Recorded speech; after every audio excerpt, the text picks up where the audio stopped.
નમસ્કાર દર્શક મિત્રો, જી ટીવી ગુજરાતી ન્યૂઝમાં આપનું હાર્દિક સ્વાગત છે। હવે જોઈશું સમાચાર વિગતવાર। ભાગીદારની ગાડીમાં ડ્રગ્સ મૂકી તેને ફસાવાના ગુનામાં ઝડપાયેલા ચિરાગ ગોટીના અમાનુષી અત્યાચારનો વિડીયો એક પછી એક વાયરલ થઈ રહ્યો છે। બીજી બાજુ ભોગ બનનાર લોકો પોલીસ કમિશનર કચેરી પહોંચી રહ્યા છે। શરૂઆત 10 મહિના પહેલા થઈ। બેડ રોડ ગુરુકુલ પાસે અલ્પેશ મિયાણી નામના શખ્સને 70 ગ્રામ એમડી ડ્રગ્સ સાથે ઝડપાયો।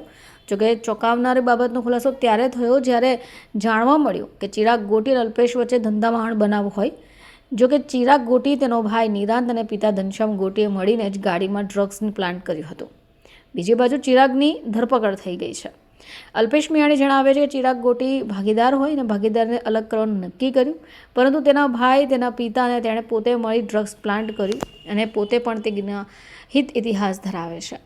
2024માં જીએસટીની રેડ બાદ ભાગીદારી અલગ કરવાનું નક્કી થયું હતું। જોકે બાઇક ઉપર આવીને તેના પિતા ગાડીમાંથી ઉતરી ગયા અને લોકોએ જ પોલીસને પણ બાતમી આપી અને પકડાવ્યો। જોકે પોલીસે સાચી દિશામાં તપાસ કરી અને પોલીસનો આભાર પણ તેમણે વ્યક્ત કર્યો હતો। મારું નામ અલ્પેશ મિયાણી। ગોટીની હાલ ધરપકડ થઈ ગઈ છે, એક બાદ એના કાંડ બહાર આવી ગયા છે। તમારી સાથે કઈ પ્રકારનું આખું આ કાવતરું રચાયું હતું, શું ઘટના બની હતી? ચિરાગ ગોટી અમારી શ્યામ લુબ્રિકેન્ટ નામની કંપનીમાં મારો ભાગીદાર હતો। ભાગીદારી અમે લોકોએ અલગ કરવાનું નક્કી કર્યું, એ બિટવીન એને અલગ નહોતું થવું। એના હિસાબે એને એના ભાઈએ અને એના પપ્પાએ ત્રણેય મળીને મારી ગાડીમાં ડ્રગ્સ પ્લાન્ટ કર્યા છે। હવે એક બાદ એક તેના વિડીયો પણ વાયરલ થઈ રહ્યા સામે આવી રહ્યા છે। શું કહેશો આ બાબતે? એનો ગુનાહિત ઇતિહાસ છે। આજ દિવસ સુધીમાં એની ઉપર 10 FIR નોંધાઈ ચૂકી છે અને લોકોને ડરાવવાનો, લોકોના તોડ કરવાનો, બેરહેમીથી મારવાનો આ એનો સ્વભાવ છે અને એ ચાલુ આવ્યો। તમારી ભાગીદારી પેઢીમાંથી ક્યારે છૂટા કરવા થવાની તમે વાતચીત કરી હતી, કઈ રીતે વાત? અમારી ત્યાં ડિસેમ્બર 2024માં જીએસટીની રેડ પડી હતી। એ દરમિયાન અમારે થોડોક ડિસ્પ્યુટ થયો હતો।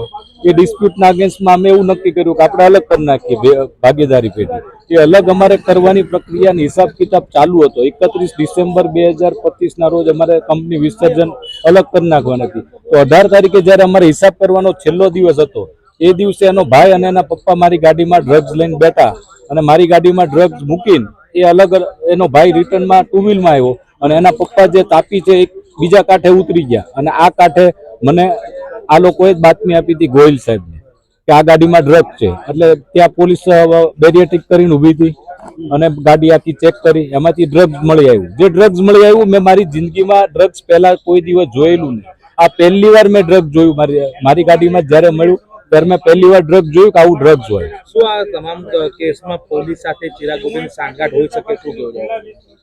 એમની વિશે હું બહુ કઈ કહી નહીં શકું, પણ પોલીસે જે સહકાર આપ્યો છે, સાચી દિશામાં તપાસ કરી છે, એ બદલ હું સીપી સાહેબનો અને આપણા હર્ષભાઈનો ખૂબ ખૂબ આભાર માનું છું, જેને સાંભળ્યું અને સાચી દિશામાં તપાસ કરી છે।